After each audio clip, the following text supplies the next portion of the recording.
compartilhar a palavra de Deus com os irmãos. Nós vamos meditar esse domingo e no domingo seguinte sobre discipulado, e eu quero meditar com você pensando no discipulado então como o caminho de resgate da imagem perdida, esse discipulado como o processo que o Senhor estabelece para que nós possamos resgatar, reconstruir, refazer a imagem que foi perdida em nós. Perdido no sentido não de que ela não esteja lá, de que não sobre nos seres humanos ainda partes da imagem de Deus, reflexo dessa imagem de Deus, mas não perdido no sentido de que nós que não conseguimos mais identificar, e a humanidade de forma geral não consegue mais perceber a própria imagem, aquilo que Deus mesmo criou e colocou em cada ser humano. Então, esse domingo e o próximo domingo nós vamos trabalhar então nesse caminho de resgate dessa imagem perdida. Então eu quero ler com você hoje, e que vamos trabalhar também no domingo seguinte, acredito que um texto básico e clássico para a nossa meditação sobre discipulado, que é Mateus, capítulo 28, a partir do versículo 18, versículo 20. Depois eu quero então ler com você alguns textos de Gênesis, para que a gente possa fazer uma introdução e poder perceber aquilo que Jesus está nos trazendo aqui, aquilo que o Senhor Jesus nos ensina aqui no texto de Mateus. E então nós vamos pensar em confronto com essa perspectiva bíblica, aquilo que a própria sociedade, a cultura descreve, aquilo que a cultura estabelece como imagem ou como perfil, identidade do ser humano, como a cultura descreve esse ser humano. Nós vamos pensar aqui em duas vertentes, pelo menos, já que nós não vamos ter tempo para discorrer ainda sobre isso, mas nesse confronto, então, perceber qual é o papel, quais são os aspectos que o discipulado traz dentro daquilo que é o ministério de Jesus desenvolvido nas Escrituras, e então colocado sobre a igreja, seus discípulos, para também desenvolver na face da terra. Então, volte seus olhos ao texto. Após a leitura, eu quero orar com você mais uma vez, pedindo a direção de Deus, para que a gente possa ser conduzido aqui,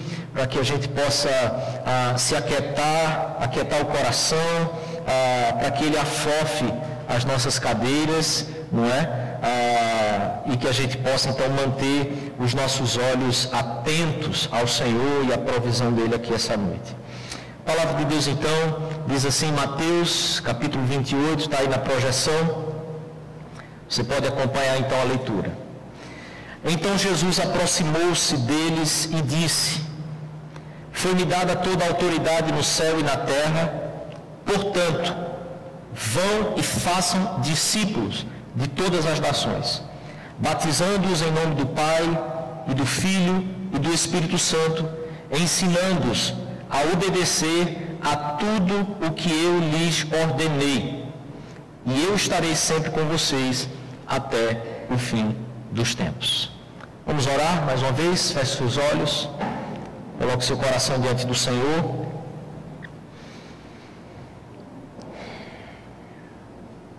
Senhor, a Tua palavra é que sonda, é que prescruta o nosso coração, por isso nós te pedimos aqui, que ela haja em nosso coração hoje, que o nosso coração seja exposto na exposição do Teu Evangelho, da Tua Palavra. E assim o Senhor nos resgate, nos restaure a alma, a vida e o sentido, Pai, do nosso caminho, da nossa existência aqui. Em nome de Jesus que eu te peço, Senhor, ser misericordioso conosco aqui, para a glória do Teu santo nome. Amém, Pai. Amém. Pois bem, eu quero pressupor então aqui com você que se o discipulado, como colocado nas Sagradas Escrituras, como ordenado por Jesus para os seus discípulos, para a sua igreja aqui na terra, é esse caminho de resgate da imagem de Deus perdida no ser humano. Antes de qualquer coisa, nós precisamos olhar para as Sagradas Escrituras e, sobretudo, olhar para o texto das Sagradas Escrituras desde o início. Olhar para Gênesis como o início verdadeiro de tudo. A palavra de Deus, desde o seu início, como sendo palavra de Deus.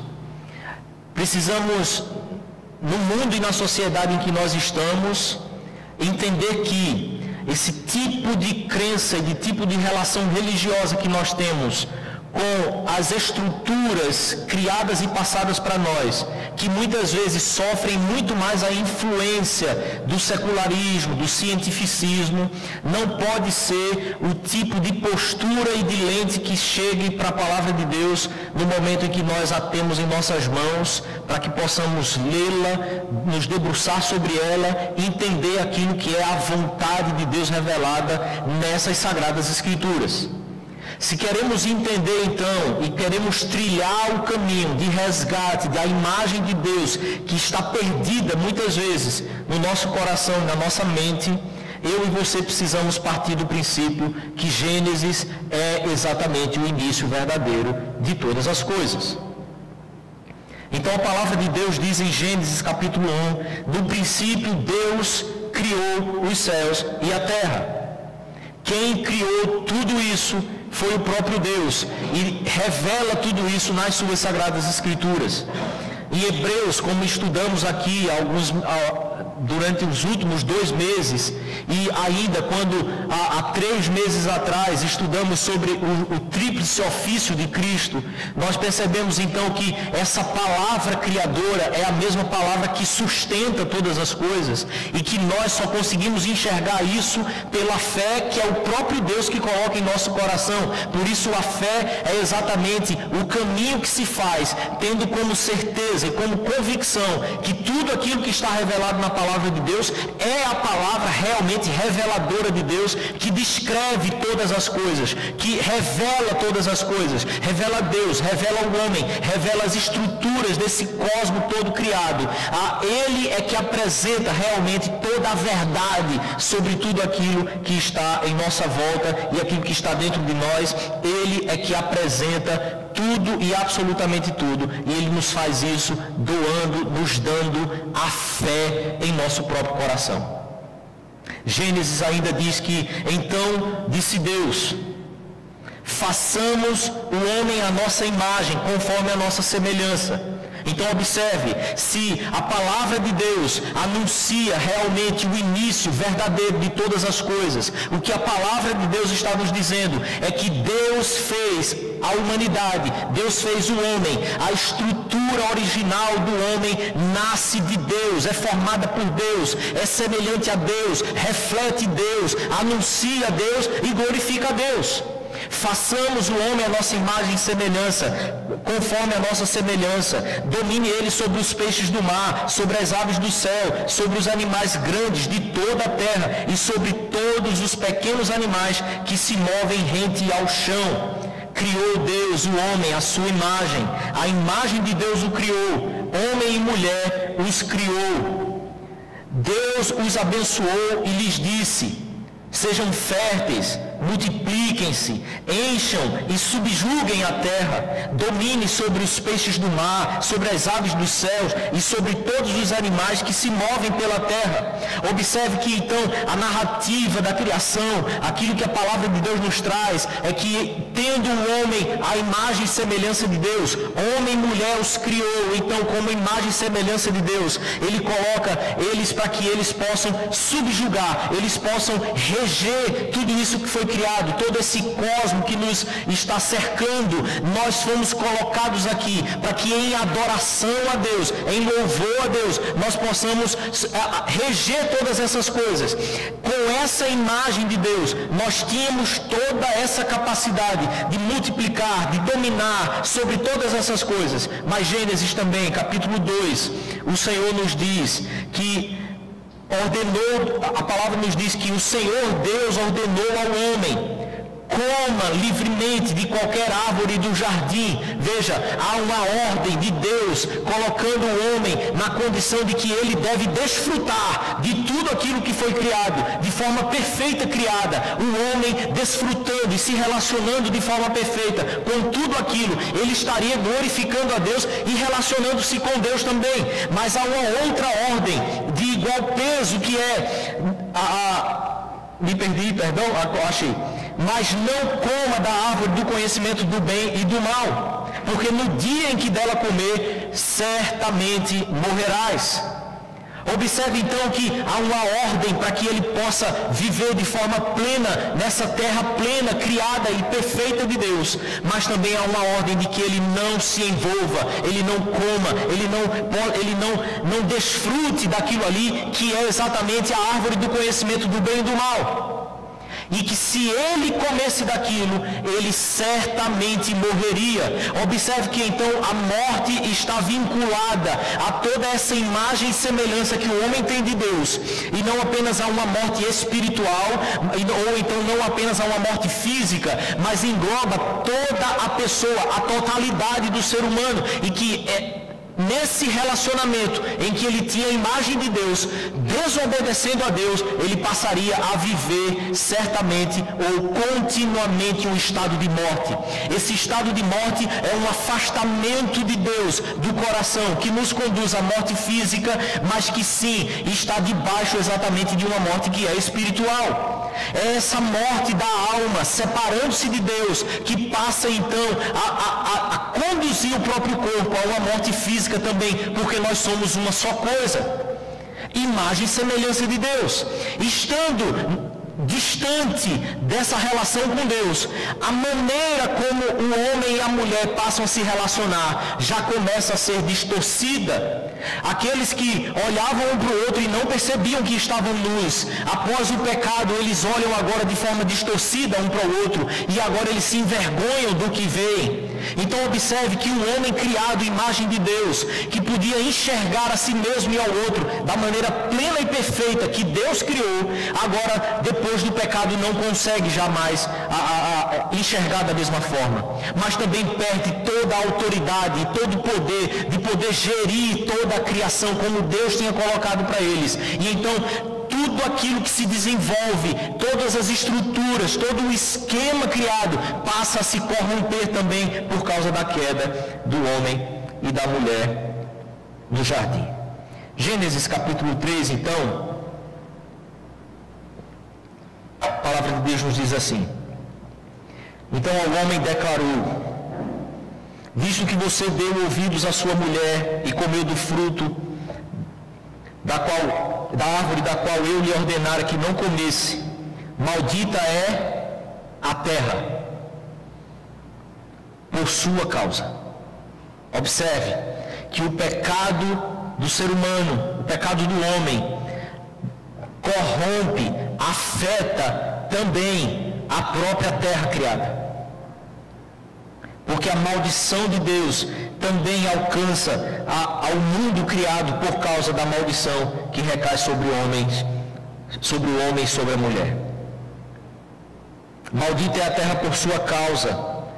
Com sofrimento você se alimentará dela todos os dias da sua vida, e ela lhe dará espinhos e ervas daninhas, e você terá que alimentar-se das plantas do campo. Com o suor do seu rosto você comerá o seu pão, até que volte à terra, visto que dela foi tirado, porque você é pó, e ao pó voltará.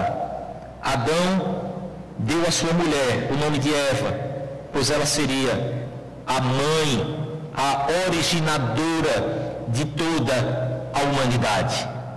Então observe que a humanidade passa a se desenvolver a partir todo esse início desse enredo que é colocado aqui em Gênesis, nos primeiros capítulos. Então, por toda a Escritura, esse enredo vai se desenvolver.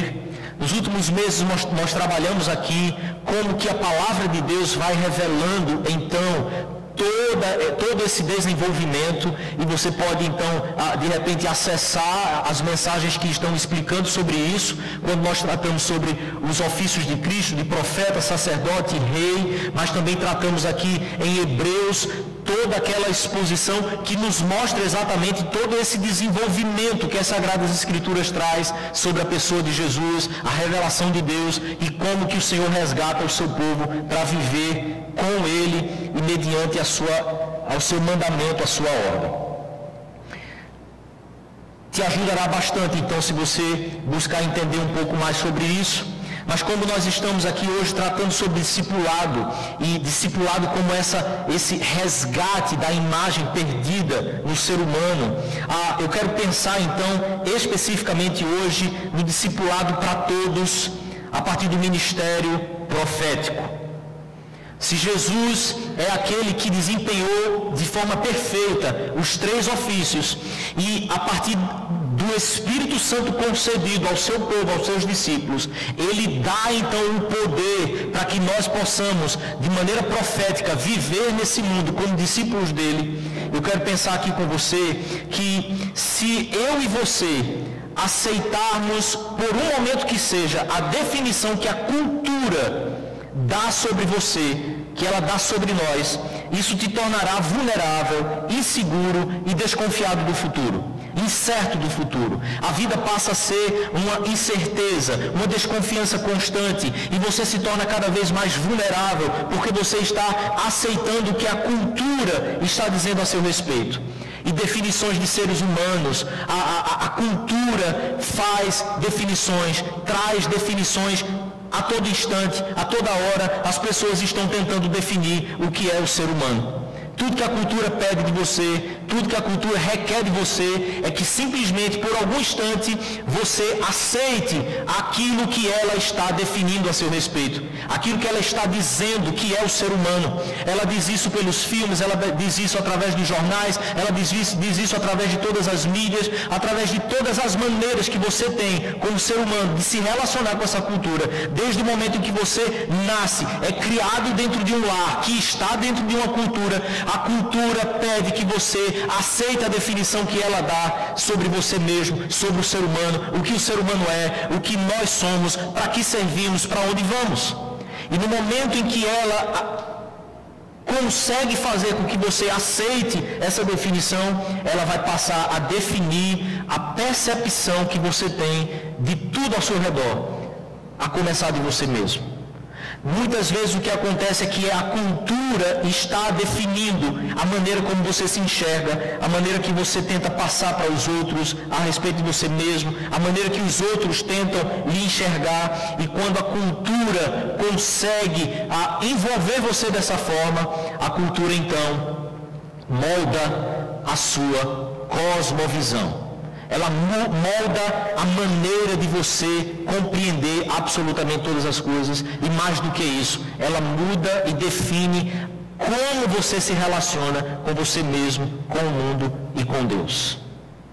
Eu e você estamos inseridos nessa cultura, nós não somos vacinados contra isso.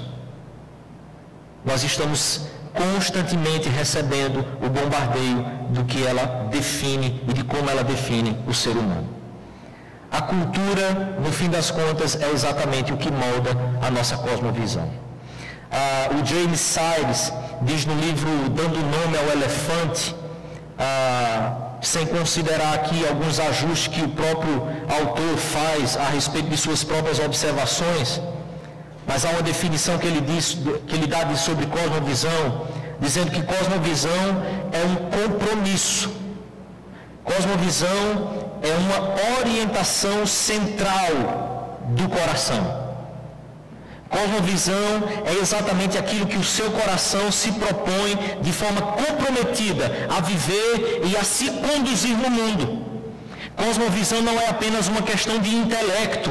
Cosmovisão não é apenas uma questão de leituras sofisticadas que você pode fazer, mas cosmovisão é a maneira como o teu coração se propôs a viver e a caminhar na face da terra, a se relacionar com todas as coisas. E quando a cultura está dizendo para você, você se tornou vulnerável a isso, você então começa a orientar todo o seu coração. O compromisso do seu coração vai sempre caminhar de acordo com a cultura onde você está inserido.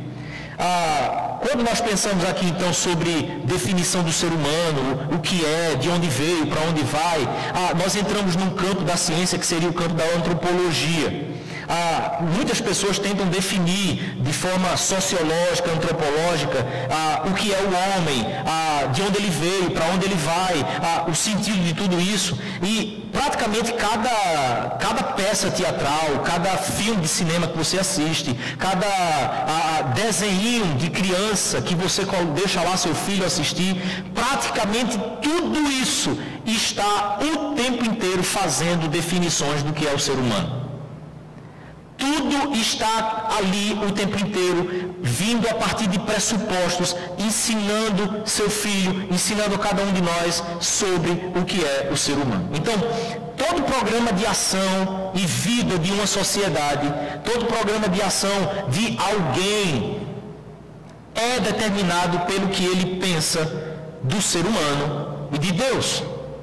A maneira como você pensa Deus, a maneira como você enxerga o ser humano, determina todo o seu programa de ação da sua vida, toda a sua agenda semanal, todo o seu dia a dia é determinado exatamente pela maneira que você enxerga Deus e o ser humano. Eu queria então pensar com você sobre duas perspectivas aqui antropológicas que definem um pouco o ser humano e que, de certa forma, são aquelas que têm uma certa hegemonia na nossa sociedade. A primeira seria uma antropologia idealista. A ideia aqui, então, seria que o ser humano é fundamentalmente espírito. Corpo físico é estranho à sua natureza, à sua real natureza. Então, uma antropologia idealista compreende algo mais separado do corpo e do espírito, e no campo do que é ideal, do que seria espiritual, o corpo é apenas uma coisa descartável, é apenas um invólucro, é apenas uma garrafa que você toma o líquido e depois você joga fora. Essa maneira de pensar, ela não é recente, mas pelo contrário, ela permeia todo o histórico do pensamento ocidental, porque ela é uma ideia aristotélica. Ela é algo que vem sendo construído desde o pensamento grego, na ideia de que o corpo humano é unicamente essa matéria que participa de uma ordem inferior na existência. Então, você bebe o líquido, usa o que está dentro e o corpo você pode jogar fora. O corpo é sempre um impedimento para o espírito. Apegar-se às questões do corpo é ficar impedido para o seu crescimento espiritual, para a sua evolução espiritual, e vida eterna só para a alma. Então, o corpo não tem vida eterna, a alma sim tem vida eterna, e esse tipo de pensamento permeia muitas vezes os nossos meios. Muitas vezes você é assaltado por esse tipo de pensamento nas rotinas da sua vida, você nem se dá conta disso. Mas uma outra antropologia que de certa forma predomina é a antropologia materialista. A antropologia materialista, então, concebe e tem a ideia de espírito, emoções e mente são apenas agora um subproduto de sua estrutura material. Agora observe, homem é composto estritamente de elementos materiais. Dessa forma, começa se negando Deus. Nós não viemos de um Criador, nós somos matéria, nós nascemos, nos desenvolvemos a partir de um acaso, de uma coisa que simplesmente aconteceu. E essas histórias você já ouviu na sua sala de aula, eu não preciso me deter nisso aqui. Mas um exemplo de pensamento materialista de uma antropologia materialista seria o pensamento marxista, que muitos às vezes acreditam que é possível fazer um cruzamento, um cruzamento de um pensamento antropológico marxista do pensamento antropológico bíblico, como é que a palavra de Deus nos define. Então, dentro desse pensamento materialista, o ser humano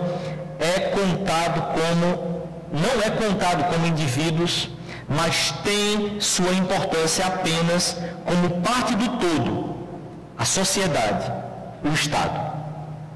Então, observe, esse não é um tipo de pensamento também que surge nos últimos 3 séculos. Esse também é um pensamento histórico que está no início da construção da sociedade ocidental. Então, a importância, quando você tem um pensamento materialista, a importância dos indivíduos, ela só se encontra quando ele funciona e ele está dentro de uma máquina que tem uma intenção maior. E toda a última análise, instância, melhor dizendo, desse processo seria essa comunidade mais perfeita, que seria o Estado ou a sociedade maior onde você está inserido. Então, esses modos de avaliar ou investigar o ser humano, observe que eles são unilaterais. O que eu quero dizer com isso? É que eles ressaltam um aspecto do ser humano em detrimento do outro. Então, o idealista ressalta a alma, a razão, a subjetividade, enquanto que o materialista absolutiza o aspecto físico da natureza, o aspecto real, mas não natureza aqui como criação de Deus, mas natureza no sentido mais cru, mais real da humanidade, que seria o ser humano mais vinculado mesmo à sua natureza animal. E por isso a ideia de que nós temos aquela raiz lá no chimpanzézinho, no macaco, sabe aquelas figurinhas que às vezes as pessoas, eu já vi até gente tatuada com aquilo assim, o macaco tal, crescendo e vira o homem, né? Já tem até alguns memes também sobre isso, né? Porque aí já começa a mostrar como ele começou a se curvar, né, para o computador e aí vai ficando... Mas tudo isso nasce dessas perspectivas e todas essas perspectivas tratam exatamente de um aspecto do ser humano, seja um ou seja o outro, como definitivo e como independente, como isento da relação com o Criador. E eu e você estamos nos nossos campos universitários, nos nossos trabalhos, nos nossos empregos, constantemente sendo bombardeados por essa realidade de vida, muito mais do que um discurso, mas eles estão vivendo dessa forma. E nós vamos sendo muitas vezes contaminados por isso, porque nós temos uma postura às vezes muito inocente, muito ingênua diante dessa realidade que nos cerca.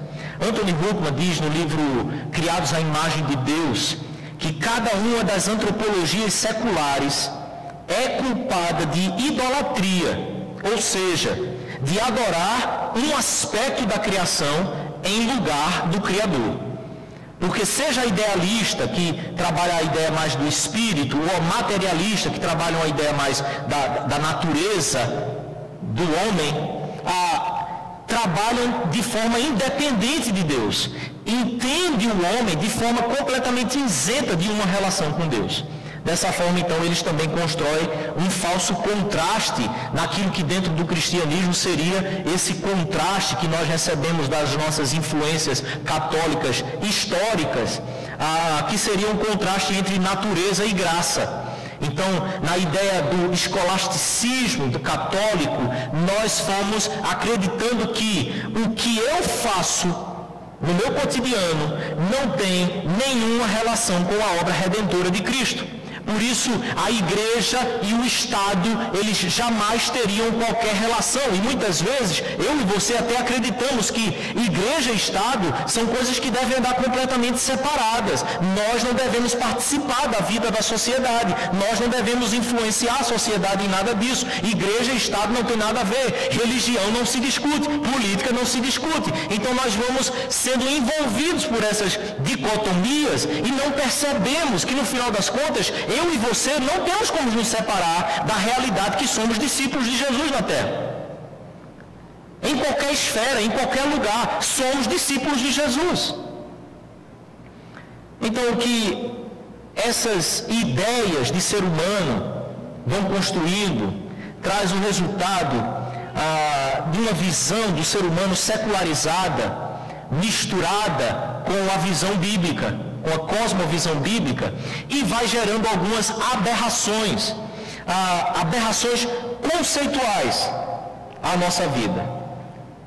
Como, por exemplo, pecado da carne são mais sérios que os pecados do espírito, porque, segundo esse raciocínio histórico, o mal tem suas raízes principalmente no corpo. Então, muitas vezes nós estamos nas nossas crises clamando a Deus que simplesmente nos tirasse dessa terra, porque as tentações nos são muito grandes, as tentações da carne. E aí nós usamos textos bíblicos dizendo, a carne é fraca. Entende? Isso é dicotomia. É como se nossa alma e nosso corpo não fosse uma coisa só. A gente trata eles de formas separadas. E quando a própria palavra de Deus, que nós lemos aqui, diz que a palavra de Deus é mais penetrante que espada de dois gumes, a palavra de Deus separa junta de medula, alma de espírito. Observe, aquilo é uma figura de linguagem. Ele não está dizendo que a palavra de Deus vai pegar as suas juntas e as suas medulas e vai separá-las. Então observe, nós vamos construindo a partir daquilo que a cultura tem dito para a gente, visão, maneira de viver e de agir, que são completamente aterradoras quando nós pensamos no que a palavra de Deus anuncia para nós e nos chama a viver. Então toda a antropologia secular falha em não considerar o ser humano como criatura, apresentando em função disso uma visão distorcida do homem, o homem separado da imago Dei, o homem separado da imagem de Deus. O resultado disso é que nós somos uma geração que herdou um completo vazio de sentido. Nós somos uma geração que vive em uma profunda crise de sentido e que muitas vezes os sociólogos ficam tentando chamar a nossa geração, ou a nossa época, o nosso século, de pós-modernidade, modernidade tardia, hipermodernidade, seja lá que modernidade eles possam estar tentando definir a nossa época, mas no fim das contas, o que define a nossa época é o estado de uma profunda crise. O ser humano em uma crise profunda sobre aquilo que ele entende de si mesmo, porque ele se distanciou de Deus. Logo, o que define a nossa época é uma sociedade de apostasia. Uma sociedade que se afastou de Deus, que tenta renegar Deus, que tenta acreditar que é possível viver a vida aqui separado desse Criador e da responsabilidade que nós temos diante dele. Mas o fato é que nós vivemos nessa sociedade secularizada. Somos vítimas também do mesmo, como os filósofos chamam, do niilismo, da ideia de palavra nihil, que seria vazio. Somos vítimas desse mesmo vazio de sentido. O mundo é tão vazio porque não consegue mais cada um perceber-se diante de Deus, mas diante de um profundo vazio, tanto de origem como de finalidade, tanto na origem dele, de onde ele veio, como no fim último das coisas, para onde eu vou, para onde nós estamos caminhando. Então cada um vai dentro desse vazio, dentro desse pluralismo social, tentando se convencer que cada um pode definir sua própria história, sua própria caminhada, cada um pode agarrar-se aonde bem quiser para tentar dar um sentido à sua própria existência vazia de sentido. Estamos definitivamente em um confronto constante de cosmovisão.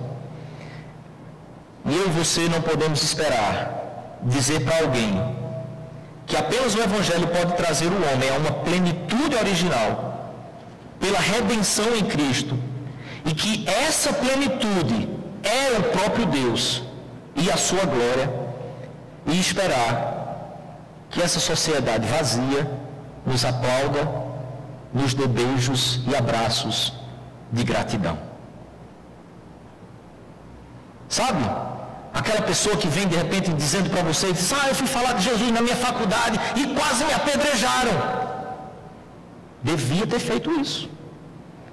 Porque muitas vezes nós estamos muito mais vivendo uma crise da reputação da nossa imagem, porque nós também estamos em crise quanto à nossa imagem. E quando anunciamos Jesus e sofremos perseguição por isso, a gente fica doído. A gente fica sentido com Deus. Fica perguntando ao Senhor por que Ele permitiu aquilo. Ora, eles não estão construindo essa cosmovisão, essa visão de ser humano, essa antropologia, pensando que eles têm que construir isso num temor diante de Deus, porque eles estão tentando fazer com que você acredite que o próprio Deus nem existe. Então é aqui, exatamente nesse ponto, que eu quero entrar no aspecto do ministério profético no discipulado. O texto que lemos foi o texto de Mateus, capítulo 28.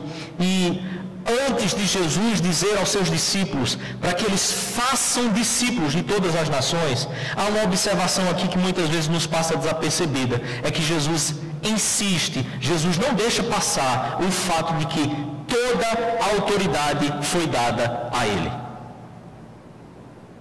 Toda a autoridade me foi dada. Então observe, o homem caiu e junto com ele todo o mundo, natureza, relação e estruturas. A imagem de Deus foi perdida, foi manchada na humanidade. Jesus está dizendo agora para os seus discípulos, a autoridade me foi dada agora, por isso que a palavra de Deus diz em Romanos, que ele é o segundo Adão. Por o pecado entrou, mas pelo segundo, o pecado saiu. O primeiro Adão não cumpriu e não foi aquilo que deveria ser, mas o segundo, que é Cristo, cumpriu completamente e cabalmente tudo aquilo que é o propósito de Deus para a humanidade. Por isso a palavra de Deus diz em Romanos que Ele é a perfeita imagem do Deus invisível. A imagem de Deus, a imagem de Deus no ser humano é resgatada em Cristo Jesus. Por isso Ele tem toda a autoridade, porque Ele encarnou e Ele viveu como ser humano na face da terra, não como um espírito, não como um holograma, não como algo subjetivo, algo que não pudesse ser tocado, mas Ele viveu em carne e osso para revelar a cada um de nós que alma e espírito não se dividem, mas Deus se fez carne para que eu e você pudéssemos aprender, eu e você pudéssemos descobrir que a nossa alma pode voltar para Deus, ainda assim com o nosso corpo, não separada dele. Mas também nós podemos perceber aqui que o homem que perdeu toda a autoridade de gerir tudo isso com a perfeição doada a ele na imagem e semelhança de Deus. Porque quando Jesus então resgata essa autoridade, é preciso fazer com que eu e você lembremos de que, na verdade, todos os propósitos de Deus para a humanidade, eles não podem mais ser realizados pelos seres humanos na sua natureza morta no pecado. Então, quando Jesus inicia essa ordem, nos lembrando que toda a autoridade foi dada, Ele quer trazer muito claramente que Ele retomou essa autoridade nele. E por isso o Herman Doiver, no livro Soberania e Estado, que na verdade é um artigo, uma palestra que ele dá em uma época assim, em que ele fala contra a juventude revolucionária na Holanda. E imagine você, alguém pregando uma mensagem cristã no meio de um movimento de uma juventude revolucionária. Então ele fazia parte dessa que é antirrevolucionária. Aqui no Brasil eles seriam chamados de opressores, né? Todos esses tipos de definições que ficam tentando dar. Mas ele diz então nesse sermão, ou nessa palestra, que Cristo, o Verbo que se fez carne, deixou de ser visto como a nova raiz da ordem da criação, como o ratificador da verdadeira natureza. A sociedade deixou de ver Cristo como essa nova origem para ela mesma encontrar toda aquela ordem e para ela mesma ter corrigida todo o caminho que ela está fazendo, equivocado, que só nos leva à morte. Por isso, eu e você precisamos nos perguntar: quem é que nesta sociedade vai poder responder e anunciar para eles que Cristo é aquele que vai resgatar absolutamente todas as coisas, não apenas a nossa alma, mas todas as coisas, redimir todas as coisas? Só quem pode anunciar isso ao mundo são os discípulos de Jesus, através do discipulado. Só quem pode dizer isso ao mundo somos eu e você, quando nos submetemos a um genuíno discipulado de Jesus. Porque não é só uma questão de gritar para o mundo, não é só uma questão de dizer para o mundo, de bradar em grandes multidões que essa é a verdade. Diz respeito à encarnação, diz respeito a uma vida que está presente nessa sociedade, que vive, que realiza, que acontece, se envolvendo e interagindo com a própria cultura onde nós estamos inseridos. Não é aquele discurso que nos tira da sociedade para vivermos uma vida dentro de um campo imaginário, esquizofrênico muitas vezes, mas a realidade do Evangelho que nos insere dentro da cultura, para que eu e você sejamos aqueles que anunciam o Evangelho para ela. E é exatamente dentro desse contexto, se a autoridade foi retomada por ele, então ele diz: portanto, a autoridade me foi dada. Portanto, vão e façam discípulos de todas as nações.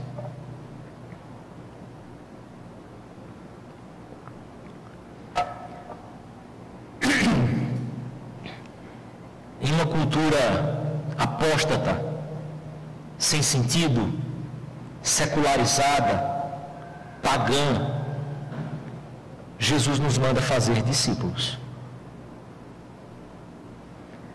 Numa cultura dessa, Jesus não disse aos seus discípulos: vão se envolver com a política. Por quê? Porque é pecado se envolver com a política? Não. Porque o contexto gramatical pressupõe de que eles já estão no mundo. Enquanto vocês vão, enquanto vocês estão indo, façam discípulos. Ou seja, vocês já vivem nesse mundo. Vocês já estão aí fazendo e se profissionalizando e vivendo as profissões de vocês, a vida de vocês. Enquanto vocês estão indo, façam discípulos.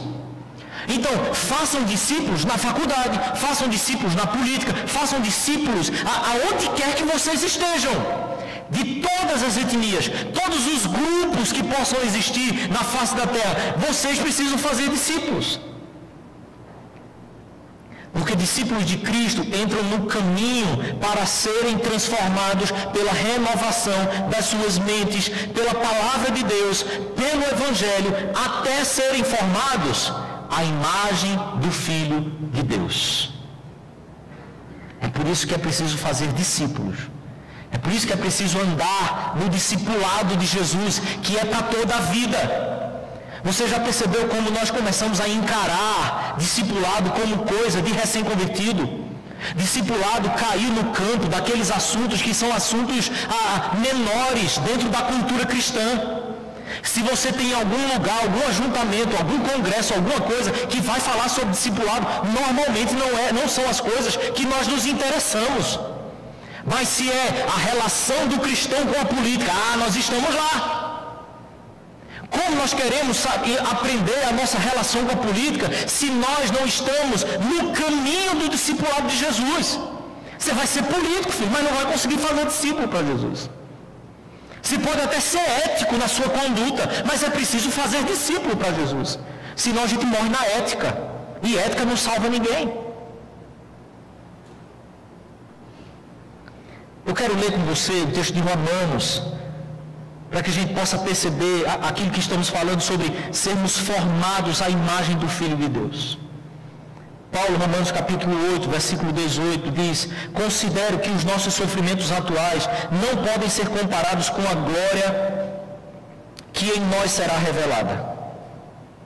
A natureza criada, observe, a natureza criada, aguarda com grande expectativa que os filhos de Deus sejam revelados, pois ela foi submetida à futilidade, ao vazio. A natureza foi submetida às nossas vaidades, como em outra versão diz. Todo esse cosmo está sofrendo também por nossa própria incapacidade de descrevermos a nós mesmos e entendermos quem nós somos diante de Deus. Não pela sua própria escolha, mas por causa da vontade daquele que a sujeitou, na esperança de que a própria natureza criada, mais uma vez, será libertada da escravidão, da decadência em que se encontra, para a gloriosa liberdade dos filhos de Deus. Ela aguarda a liberdade dos filhos de Deus, porque não viverão mais debaixo dessa opressora percepção de si mesmo que foi gerada pelo pecado e que agrada o inimigo das nossas almas, e que com todas as forças ele tenta que você continue sendo alvo, sendo vulnerável a essas definições que o mundo secular tem tentado descrever de cada um de nós, ou a respeito de cada um de nós. Sabemos que a natureza, que toda a natureza criada geme até agora, como que em dores de parto. E não só isso, mas nós mesmos, que temos os primeiros frutos do Espírito, gememos interiormente, esperando ansiosamente nossa adoção como os filhos, a redenção do nosso corpo. Você percebe? Paulo está falando dentro de uma cultura, querido, grego-romana, que também fazia essa mesma distinção, essa mesma separação, que eu e você fazemos muitas vezes. Mas aqueles que têm o Espírito de Deus interiormente está gemendo, mas esperando a adoção como de filhos, a redenção do nosso corpo, pois nessa esperança fomos salvos. Mas se esperamos o que ainda não vemos, aliás, mas a esperança que se vê não é esperança. Quem espera por aquilo que está vendo? Mas se esperamos o que ainda não vemos, aguardando-lo pacientemente. Da mesma forma, o Espírito nos ajuda em nossa fraqueza, pois não sabemos como orar. Mas o próprio Espírito intercede por nós com gemidos inexprimíveis. E aquele que sonda os corações conhece a intenção do Espírito, porque o Espírito intercede pelos santos de acordo com a vontade de Deus.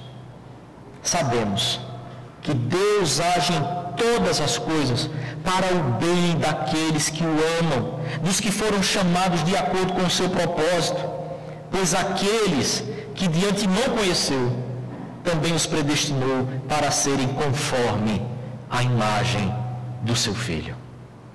Também os predestinou para serem conforme a imagem do seu Filho, a fim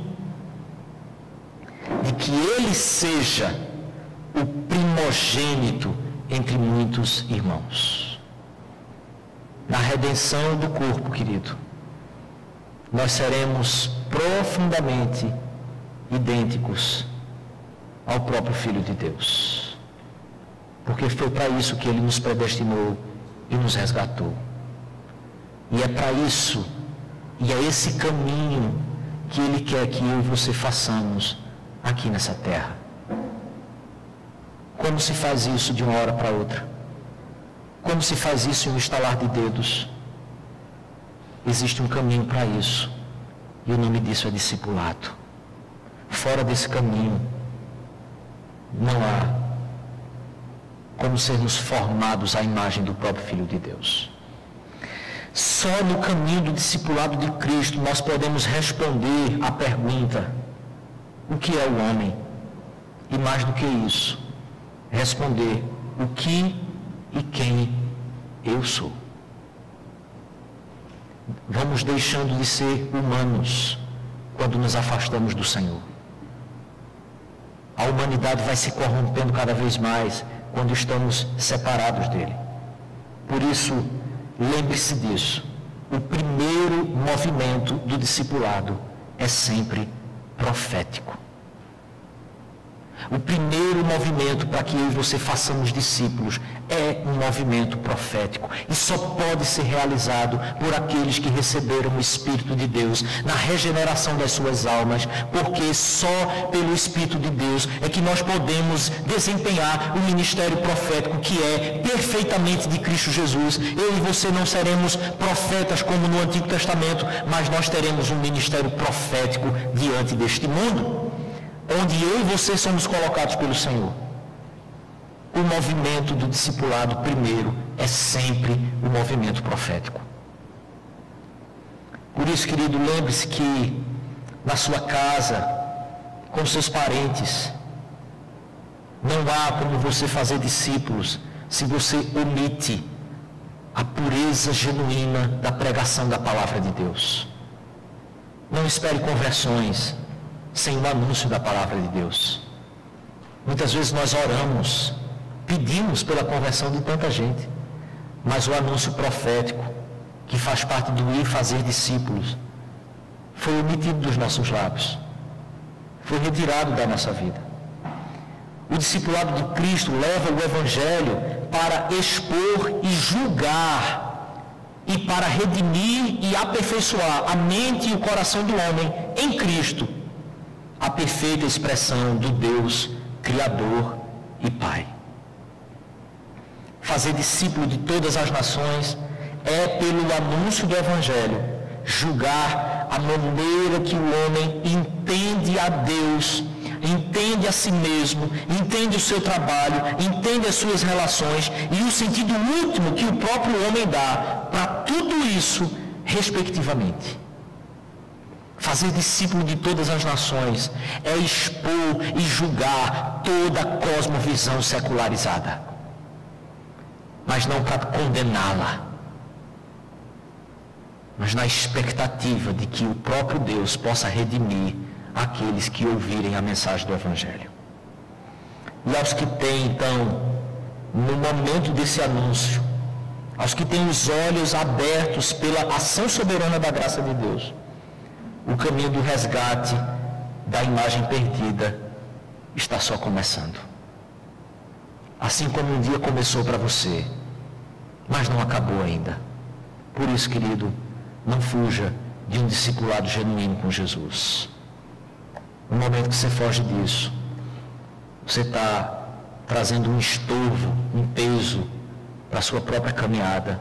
E como o apóstolo Paulo diz, não que eu já tenha alcançado, mas eu prossigo para o alvo da soberana vocação de Deus em Cristo Jesus.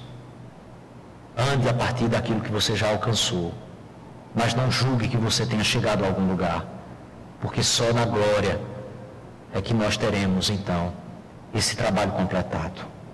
E para finalizar, então, querido, eu quero pensar com você que nós não podemos ser aberrações cristãs, tentando criar uma antropologia híbrida, uma cosmovisão de mundo mesclada entre o secularismo e o que é bíblico, e que muitas vezes nós tentamos, até muitas vezes dentro dos nossos aconselhamentos, já que estamos falando de discipulado, e aconselhamento está dentro do caminho de discipulado.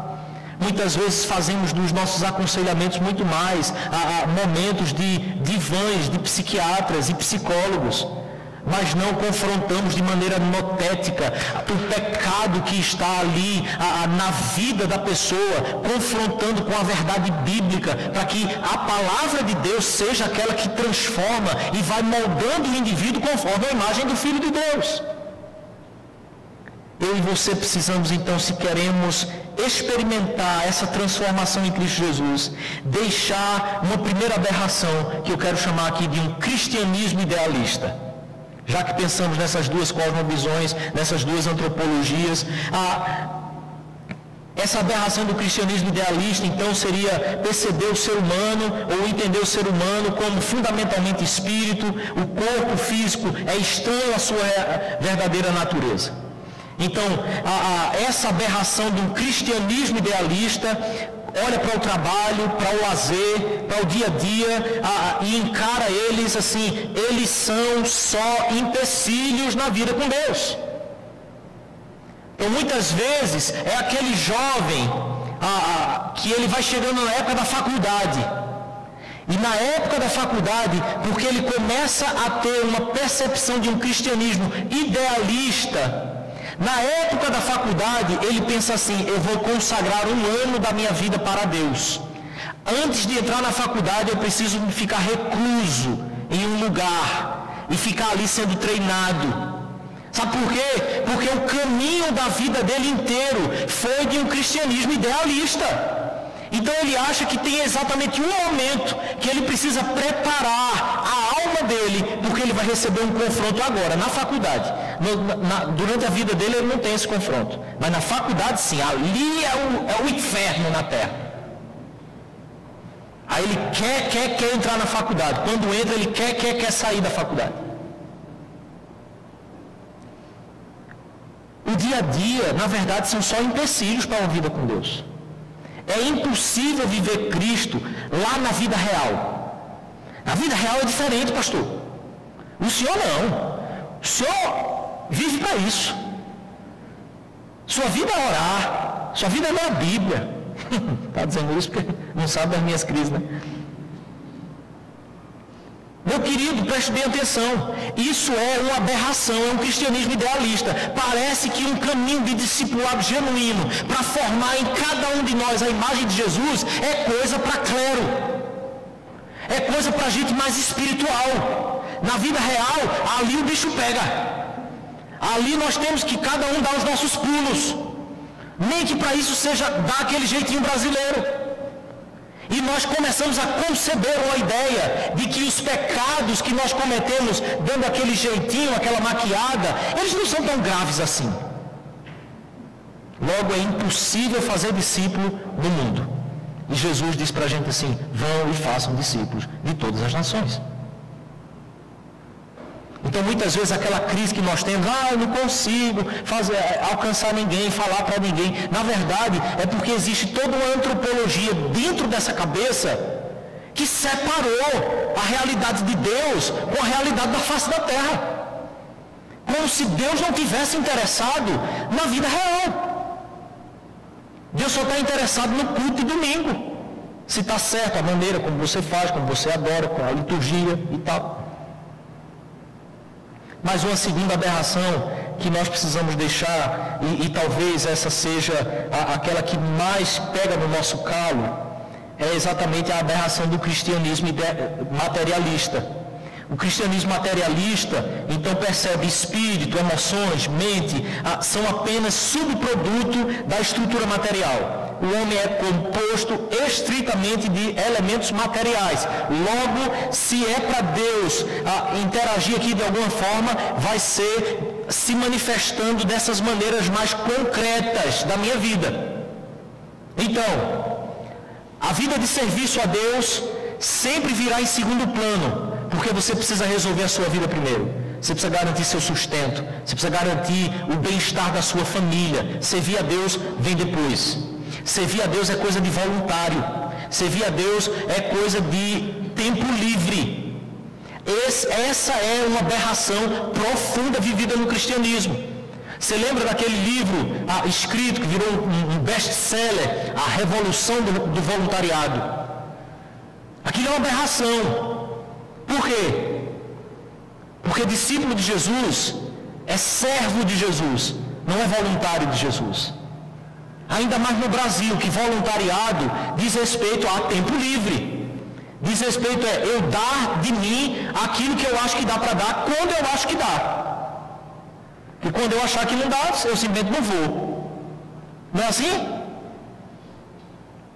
Segundo, servir a Deus, então, fica dentro de uma categoria dominical. Servir a Deus é coisa de domingo.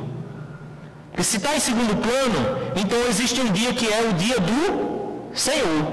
Nesse dia que é dele, aí eu vou lá e sirvo.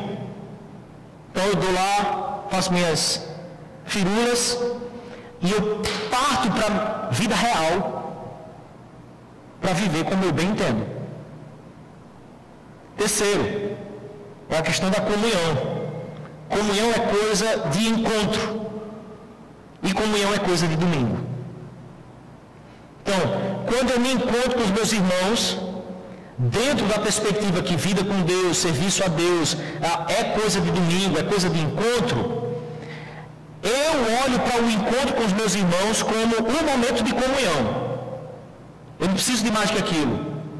Mas eu também olho para esse mesmo encontro como estando debaixo de um julgamento que eu é que tenho que fazer, se preciso ou não dele, e quando preciso dele. Quando eu precisar, eu estou lá. Quando eu não precisar, eu não vou. É o cristianismo materialista. Você percebe? São aberrações. E nós somos influenciados por isso o tempo inteiro. Porque a cultura está dizendo para você o tempo inteiro: você precisa buscar o que te faz feliz, o que te faz bem. Vai nessa. Faz como você bem quiser. Essa coisa de ter uma conexão com uma comunidade que também participa integralmente da tua vida e que você não toma suas decisões aleatoriamente ao seu bel prazer, mas você confere as palavras, os conselhos, porque na multidão de conselheiros há sabedoria. Não, essa coisa, isso aí é coisa para a igreja que quer dominar as pessoas, porque afinal de contas o materialismo, a antropologia materialista tem dito isso para cada um de nós. Ser abençoado, então, dentro dessa perspectiva, é ser próspero materialmente. E nós somos piores do que os nossos... Deixa eu usar aqui talvez outro termo, que seria aqueles da teologia da prosperidade. Nós somos muito piores do que eles. Você sabe por quê? Porque eles são sinceros. Eles são honestos. Eles estão buscando Deus porque eles querem o carro do ano. Eles estão buscando Deus porque eles querem um apartamento. Eles estão buscando Deus porque eles querem destravar as causas que estão na justiça. Aí eles fazem o helicóptero, e se você assistir lá os programas de vez em quando, você vai ver o helicóptero sobrevoando o Tribunal de Justiça do Estado de Pernambuco, ali sobrevoando, e sabe o que eles fazem? Eles jogam o óleo da unção sobre o tribunal, para que as causas que estão lá trancadas possam ser destravadas, e aí eles terem então a vitória deles. Buscar Deus é ter vitória, ser abençoado é ser vitorioso. Mas, meu querido, minha querida, não pense que eles é que estão fazendo isso. Porque a nossa vida de busca de Deus, por muitas e muitas vezes, caminha nessa mesma direção. Nós estamos buscando Deus porque a gente está querendo resolver uma série de problemas que a gente tem. Mas há um outro aspecto aqui dessa aberração chamada de cristã, que nós começamos a achar que ser amado é ser desejado sexualmente. Amor diz respeito a desejo sexual. Tem a ver com a estética, com a beleza do corpo. E quando os corpos se atraem, aquilo é amor. E quando você envelhece, e aquela atração já não existe tanta, ou mais, quando você envelhece e os hormônios já não começam a ser mais produzidos da mesma forma, talvez você precise fazer reposição hormonal, e que você não consegue mais perceber o outro com tanto desejo a seu respeito. Sabe o que é que você começa a acreditar? Você não é mais amado, ou você não ama mais aquele outro. É o cristianismo materialista. A vida não tem a ver com o pacto que o coração tem com Deus e uns com os outros em Cristo Jesus. A vida tem a ver com o corpo e com as sensações que a gente pode desenvolver aqui na face da terra. É essa mesma perspectiva que faz com que dentro da nossa sociedade cada um possa escolher aquilo que ele é no que diz respeito ao gênero. Você que define. Afinal de contas, se o seu corpo amar aquele outro que é do seu mesmo sexo, isso é amor. Então por que condenar o amor? Porque o amor foi colocado em um nível inferior da realidade do corpo, que não tem muita conexão com aquilo que é eterno e que é sobrenatural. Caminhando para o fim, então, nós chegamos aqui às nossas pregações. As pregações que nós temos ouvido por toda parte.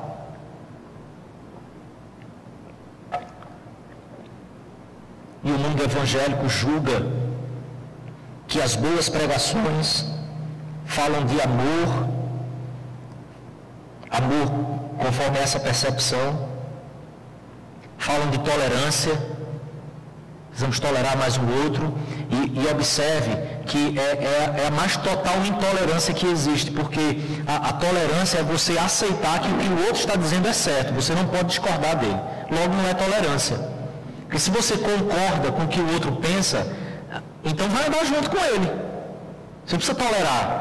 Você tolera quem você discorda. Mas eles estão dizendo que nós não podemos discordar de nada. Você tem que aceitar a definição que eles dão. Então, pregação boa é pregação tolerante. É pregação que mente. É pregação que abre mão de princípios para que o outro não se sinta ofendido, porque você simplesmente discorda dele. Pregação boa é aquela pregação que fala sobre superação. São aquelas pregações que falam sobre os heróis da fé, da luta que eles tiveram e do sucesso que eles tiveram, e que então você pode também olhar para a sua vida dessa forma. Encare e lute, porque Deus é com você. E a palavra dele diz que onde você colocar a planta do teu pé, aquele lugar será teu. Tem que falar de superação. São pregações coachings. Você vai lá dando dicas de como ter sucesso na vida, como fazer com que a sua pequena empresa possa ter bons resultados. Pregação boa fala do agora. Afinal de contas, dentro de uma vida nihilista, sem sentido, por que falar sobre o eterno? Por que falar sobre o amanhã? O que importa é o agora. Pregação boa, no fim das contas, fala de sucesso. Como se todos nós fôssemos chegar ao mesmo lugar. A maior mentira de todas. A verdade, querido, é que muitos de nós não teremos sucesso nesse mundo, porque não fomos chamados para isso. Pregação boa nunca vai falar de justiça, a justiça de Deus realizada em Cristo Jesus, como o único caminho para que você possa encontrar novamente a plenitude da sua alma, o sentido da sua existência.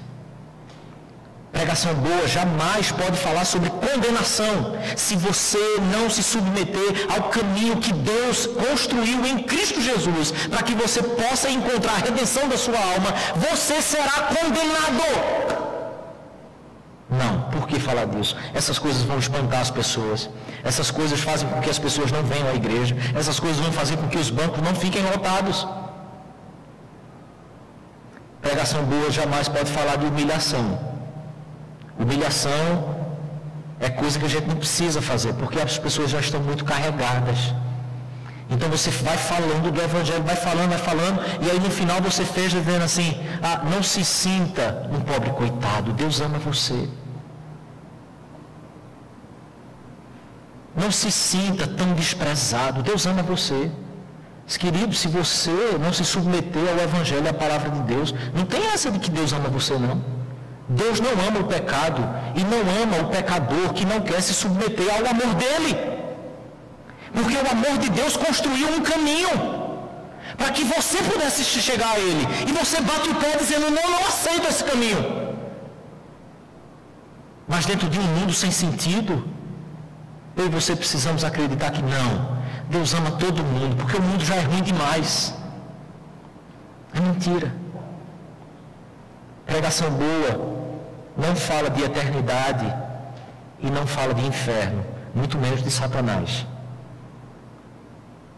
Tem pessoas que não gostam de ir à igreja quando o pastor vai pregar e vai falar sobre Satanás no sermão.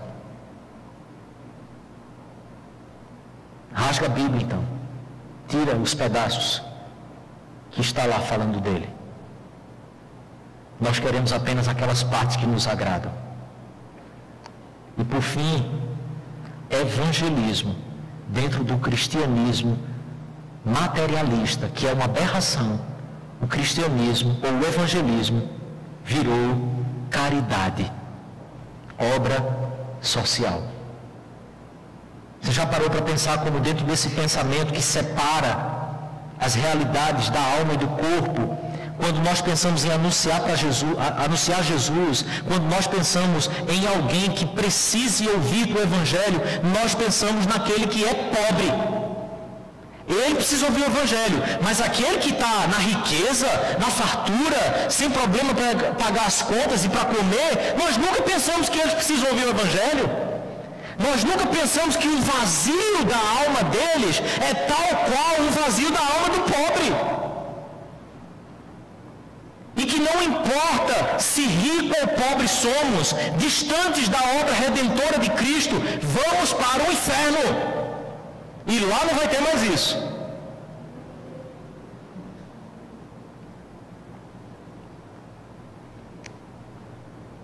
Eu finalizo então com uma frase do Dietrich Bonhoeffer, no livro que ele trata exatamente sobre discipulado.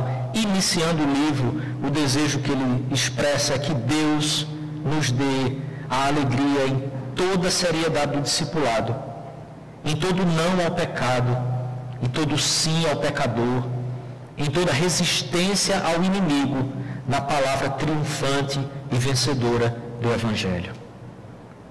Jesus diz em Marcos capítulo 4, versículo 22 e 23, porque nada há encoberto que não haja de ser manifesto, e nada se faz para ficar oculto, mas para ser descoberto. Se alguém tem ouvidos para ouvir, ouça. Em nome de Jesus. Amém. Feche seus olhos. Quero orar com você mais uma vez.